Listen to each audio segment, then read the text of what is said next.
गेहूं में दूसरी यूरिया के साथ ये चीज़ मिला दीजिए। गेहूं में होगा डबल फ़ायदा, अच्छे कल्ले फुटाव, अच्छा पैदावार, अच्छी बालियां, अच्छी ग्रोथ आपको देखने को मिलेंगी। नमस्कार किसान साथियों, फार्मिंग विद एसआरजे चैनल पे आपका स्वागत है। अगर चैनल को अभी भी सब्सक्राइब नहीं किया है तो सब्सक्राइब करिए।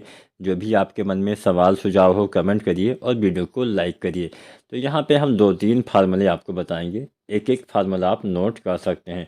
तो पहले फार्मूले में हम 2-3 चीज़ों का छिड़काव करेंगे। पहली चीज़ आपको यूज़ करना है यूरिया। 1 से 1.5 किलो या 2 किलो यूरिया लीजिए, साथ में मिलाइए जिंक। अब जिंक आप कोई भी ले सकते हैं, 33% वाली जिंक 700 ग्राम, 21% वाली जिंक 1 किलो, या फिर 12% वाली इडीटी जिंक आपको 120 ग्राम इस्तेमाल करना है। तीनों में से कोई भी एक जिंक। साथ में मिलाइए मैग्नीशियम सल्फेट, साथ में मिलाइए फेरस सल्फेट। ये चार चीज़ें, यूरिया, जिंक, मैग्नीशियम सल्फेट और फेरस सल्फेट, इन चार चीज़ों का इस्तेमाल गेहूं की बुआई के बाद 20 दिन से लेके 40 दिन या 50 दिन तक करेंगे।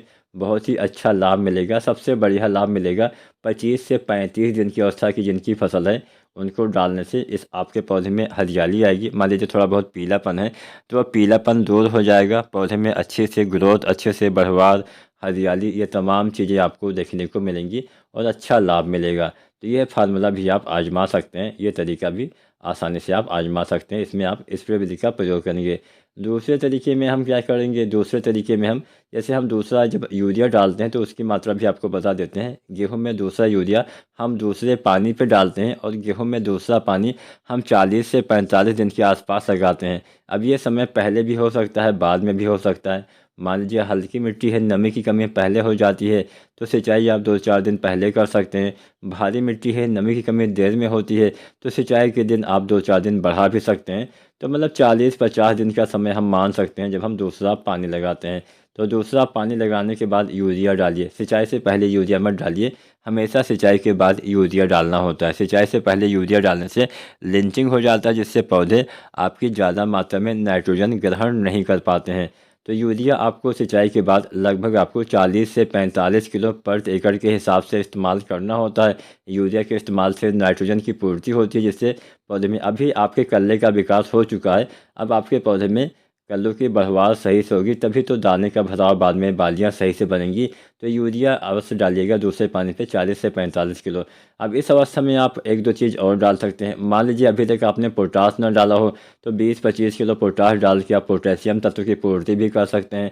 पोटास अगर आप नहीं डालते हैं तो आपकी बालियाँ पतली कमज़ोर रह जाती हैं। पोटास नहीं डालते हैं तो दाने का भराव सही से नहीं होता है। पोटास नहीं डालते हैं तो दाने में चमक नहीं आ पाती है। पोटास नहीं डालते हैं तो दाने का सही से मतलब पतले कमज़ोर दाने आपके रह जाते हैं।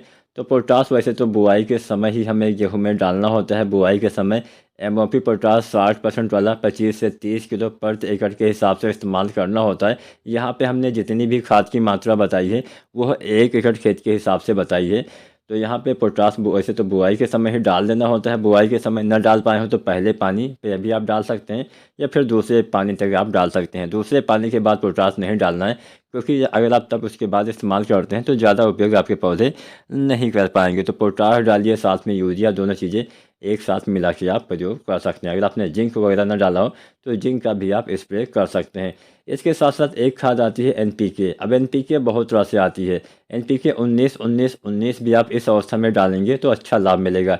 एनपीके 19-19-19 डालने से नाइट्रोजन, फास्फोरस और पोटास, इन तीनों तत्वों की बराबर मात्रा में पूर्ति होती है, जिससे पौधे में अच्छी ग्रोथ, बढ़वार, कल्ले का फुटाव होता है। तो एनपीके आप वैसे तो इसका इस्तेमाल आप 25 से 30 दिन या 35 दिन या 40 दिन तक करेंगे तो अभी अच्छा लाभ मिलेगा। जब भी आप कोई भी खाद डालें उस समय खेत में उचित मात्रा में नमी होनी चाहिए। नमी ना हो तो पहले सिंचाई करें, उसके बाद ही खादों का इस्तेमाल करेंगे तो ही लाभ मिलेगा। वीडियो और जानकारी अच्छी लगी हो तो लाइक शेयर करें, कोई भी सवाल हो कमेंट करें और चैनल को सब्सक्राइब करें। धन्यवाद।